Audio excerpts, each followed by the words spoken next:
히즈워드 5월 2일 금요일입니다.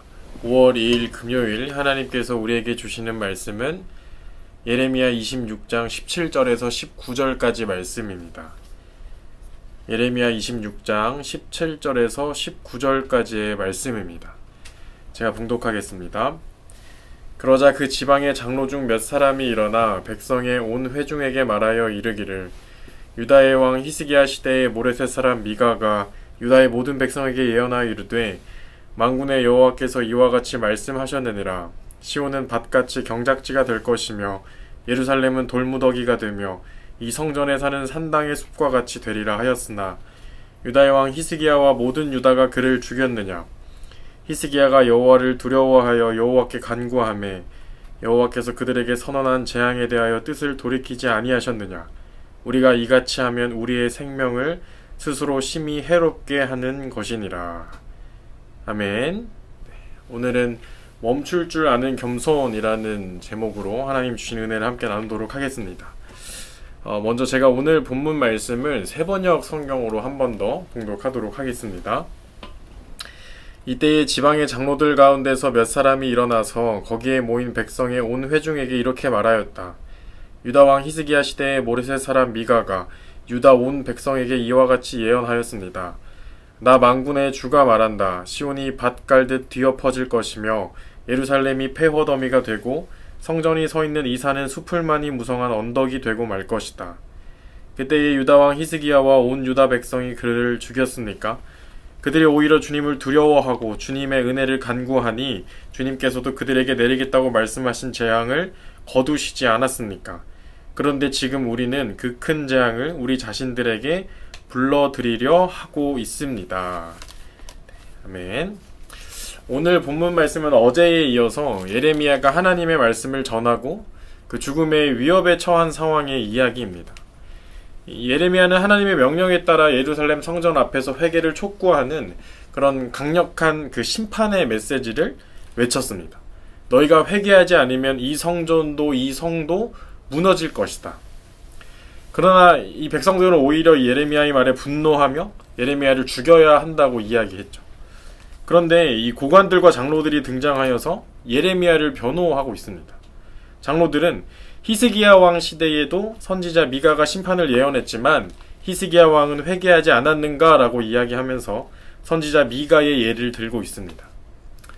이 히스기야 왕은 하나님의 말씀 앞에 두려움을 가지고 반응했던 왕이었습니다. 반면 이 본문 후반부에 등장하는 우리아는 여호야김 왕에 의해 죽임을 당했습니다.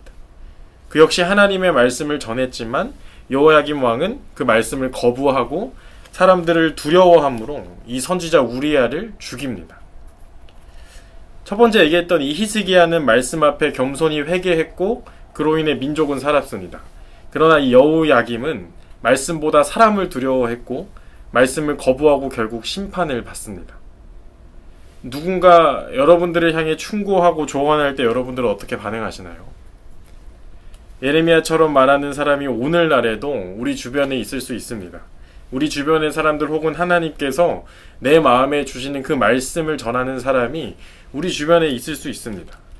그럴 때 여러분들은 히스기야처럼 멈추고 그 말을 들으시나요? 아니면 이 여호야김 왕처럼 밀어내고 그 충고와 조언들을 무시하시나요? 이 진짜 신앙은 무엇보다도 이 말씀을 잘 듣는 태도에서 시작됩니다. 하나님을 향한 이 경외의 마음은 말씀 앞에서 멈추는 겸손으로 나타납니다. 앞서 얘기한 히스기야처럼 말씀 앞에서 멈춘다는 것은 누군가 나를 향해 그 충고와 조언의 말을 할 때 그 말 속에 하나님의 뜻이 있는지 잠시 멈춰서서 듣는 것입니다. 말씀 속에 내 마음을 찌르는 어떤 메시지와 또 찬양의 가사 하나가 내 마음을 계속해서 찌를 때 그 가사와 그 말씀을 곱씹어 보는 것입니다.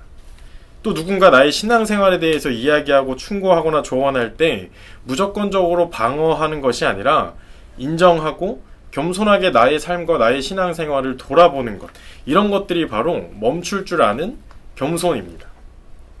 여러분, 이 말씀이라는 것을 우리를 살리기 위해 있는 것이지만 우리가 그 말씀에 반응하지 않으면 나를 고치지 못합니다. 지금 여러분들의 삶에 이 예레미야처럼 하나님의 메시지를 주는 사람이 혹시 떠오르시나요? 만약에 그 사람이 불편하게 느껴진다면 그 불편하게 느껴지는 이유는 과연 무엇일까요? 또 여러분들은 어떤 순간에도 그 하나님의 말씀 앞에 멈춰서는 사람인가요? 아니면 그 말씀 앞에 감정을 우선시하는 사람인가요? 여러분, 하나님이 찾으시는 그 사람은 말씀 앞에서 멈출 줄 아는 사람입니다. 히스기야처럼 하나님을 두려워함으로 반응하고 그리고 이 충고와 조언을 통해 자신 스스로를 성찰하는 이 믿음의 사람으로 여러분들이 살아낼 수 있기를 간절히 소망합니다. 그래서 오늘 하루도 말씀 앞에 겸손히 반응하고 하나님을 경외함으로 하나님 앞에 살아갈 수 있는 사랑하는 예능 청년들 모두가 되시기를 바랍니다. 여러분, 이 당시에 예레미야의 메시지가 비난받은 이유는 그저 단순히 그 내용이 심판이었기 때문이 아닙니다. 그 메시지가 백성들의 그 현실을 찌르고 그들의 안정을 흔들었기 때문입니다. 그것처럼 이 말씀은 때로 우리를 위로하기도 하지만 동시에 우리를 불편하게 만들기도 합니다.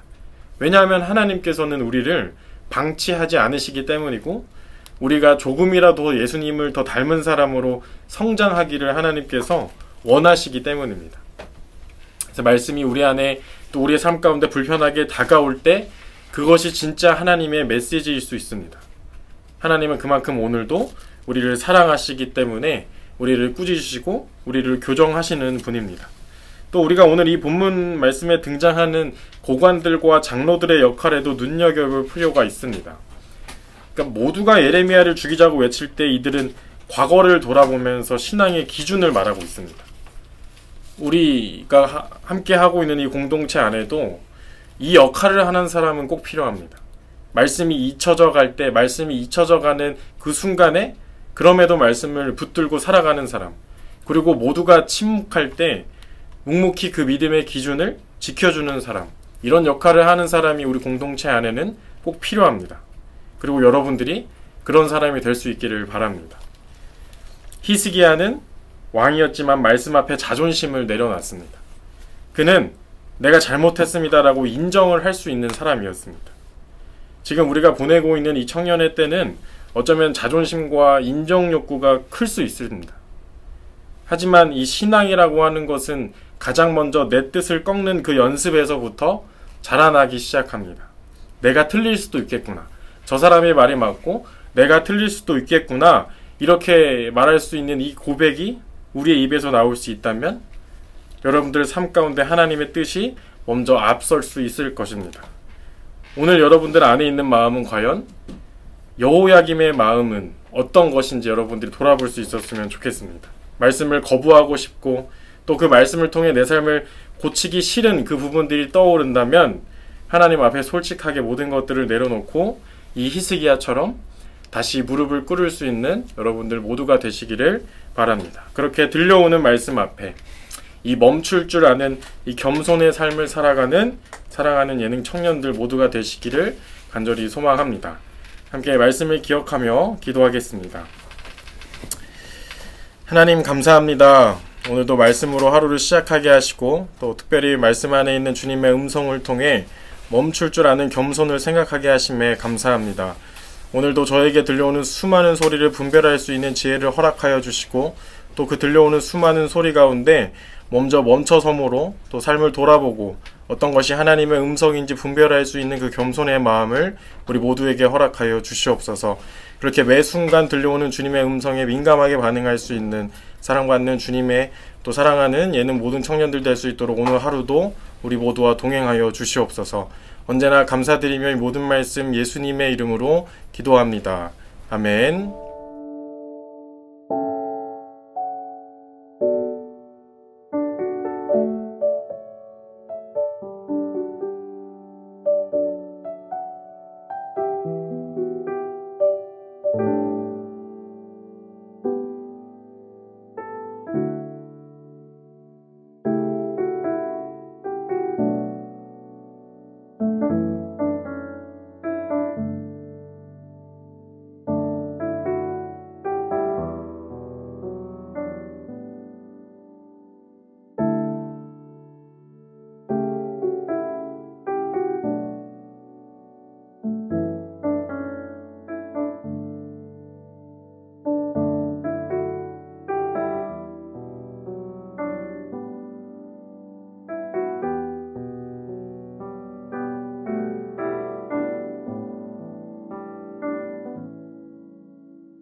니다